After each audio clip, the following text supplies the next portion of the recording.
ziyakhala manje.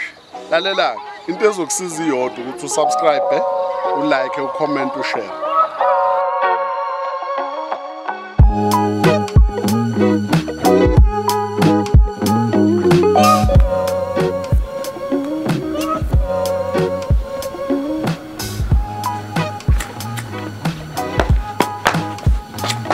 Hawu mzala uhlale ngala mzala wami. Awusukufika wena madoda.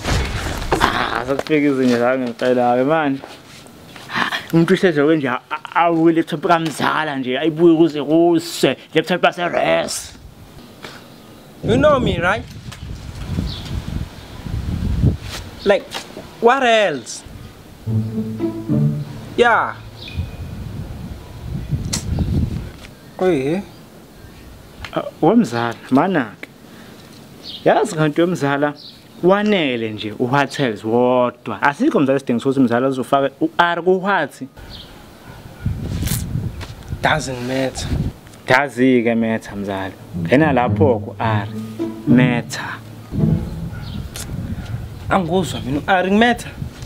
Shithi mzala sonenkinga ngempela mzala usuyagula ngamadlebe mzala wena. Uyahlanya la. No, relax. Wathi kubuze kahle lento ngesizulu. Mzala, ubuka ngibuze ngani ngesizulu ekuqaleni? Relax mzala, ngizokuchazela kahle mase ngiqedile. Okay, yeah. Umbuzo wami uthi inganani ipressure makade ubhutisisi usufuna ukushintsha ube ubhuti kuphela. We, hayi, kanti ubuzela lapho. No. Ngibuzela mina. Manaka mzala. Wena wesitabane. Njengoba nje sengishilo. Ngizokuchazela kahle base ngiqedile ukuthi why bengikhuluma isingisi ekuqaleni. Mzala uyangithusa manje lento eshoyo. Kanti ungathuki kakhulu. Imali ngizoba yisona. Wemzala ke nje sibuye nje back nje. Kahle nje sikhulume nje man to man. Mzala wena wakwasiphela nje futhi sitabane nje. Wena ke nje wasiphenza iphasi nje.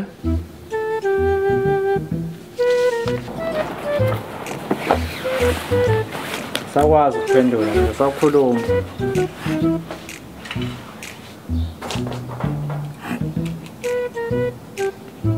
Azokumangaza okhazini baseres.